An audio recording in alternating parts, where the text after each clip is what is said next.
Chapter 3, The Gathering and the Shaking. The following afternoon, the kids found themselves drawn back to the old church. None of them had spoken since last night, yet somehow they knew they had to return. The boarded windows groaned in the wind as they slipped inside, the faint smell of dust and mildew greeting them like yesterday's memory. Pastor Elijah was already there, sitting near the altar with the journal open on his lap. He studied each of them as they entered one by one, eyes sharp, as though he could see not only their faces but their souls. "You felt it, didn't you?" he asked quietly. Marcus shifted uneasily. Felt what? His voice tried to sound tough, but the edge in it betrayed him. Deshaun was less subtle. He slapped his phone on the pew. "This thing showed me a face last night that wasn't mine. Don't tell me that's normal." Jasmine nodded slowly, her hand resting on David's shoulder. "We all saw something. Maybe not the same, but it was real." Luis didn't speak at first. His eyes were bloodshot, and his hands trembled slightly. When he finally raised his gaze, his voice was low. "Something came for me. In the alley. Called my name. I don't even know how I'm still here." The group fell silent. The journal sat between them like a living thing, its pages fluttering though the air was still. Pastor Elijah closed it gently. "The word says we wrestle not against flesh and blood," he said, his voice carrying the weight of Ephesians Chapter 6 verse 12. "But make no mistake, the wrestling has already begun." David, the youngest, looked around nervously. "So what do we do?" "Just pray a lot." Elijah's eyes softened. "Prayer is your first weapon. The word, your second. And faith is your shield. But this isn't just about quoting verses. It's about living them, trusting God when fear surrounds you. He has chosen you, children. Not because you're strong, but because His strength is made perfect in weakness." Before Marcus could respond, the building trembled. At first, they thought it was the train rattling by, but then a deep rumble shook the floorboards. Dust fell from the rafters.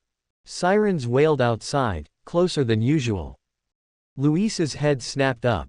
"That's not no train." They rushed to the boarded windows, prying a gap wide enough to see. Thick smoke billowed several blocks away, rising into the sky. The sound of shouts and breaking glass echoed down the street. Deshaun's eyes widened. "That's Jefferson and 51 Street.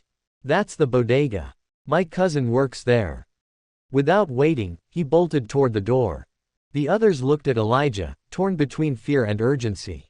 The old pastor's gaze was steady. "Go," he said. "The battle doesn't wait for permission."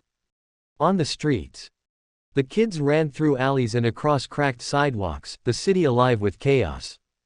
When they reached the corner store, they stopped cold. A crowd had gathered, not rioting but strangely frozen. Their eyes glowed faintly, as though caught in a trance. Some smashed windows with bare hands, bleeding but unfazed. Others shouted curses that didn't sound like their voices at all. And at the center of it, just visible in the smoke, stood a figure, tall, broad, shrouded in shifting darkness. Its shape was human and beast at once, its face hidden by shadows that rippled like water. When it turned, its eyes burned red like fire, fixing directly on the kids. David gasped. "That's it. That's the voice from my dream." The figure stretched its arms, and the crowd moved like puppets on strings. Glass shattered, flames leapt higher. Marcus stepped forward instinctively, fists clenched. "We can't fight that," he shouted. "No," Jasmine said, pulling her Bible from her backpack, hands shaking. "But God can." She flipped pages desperately, landing on Psalm chapter 27. Her voice wavered at first but grew stronger with each word. "The Lord is my light and my salvation, whom shall I fear? The Lord is the strength of my life, of whom shall I be afraid?" The crowd shuddered. Several people froze mid-motion, blinking as though waking from a nightmare. The figure hissed, shadows writhing, but it didn't advance. Luis swallowed hard. "Keep going. It don't like it." Together, the group huddled close. Marcus grabbed the Bible with Jasmine, his voice joining hers despite himself. Deshaun's hands trembled, but he whispered, Jesus, under his breath like a weapon. David clasped his hands tight, praying out loud with childlike boldness. The figure recoiled, its shadow shrinking, smoke unraveling. One by one, the people collapsed, dazed but alive.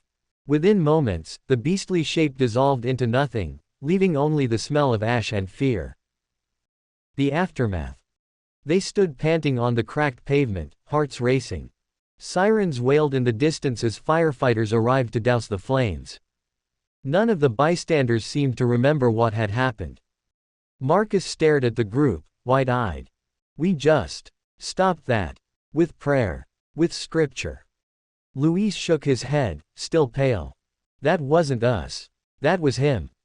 David grinned weakly, tears in his eyes. Then he's really with us. Just like Pastor Elijah said. The six of them looked at one another, bound now by more than chance. Whatever the journal had warned of, it was true, and it had only just begun.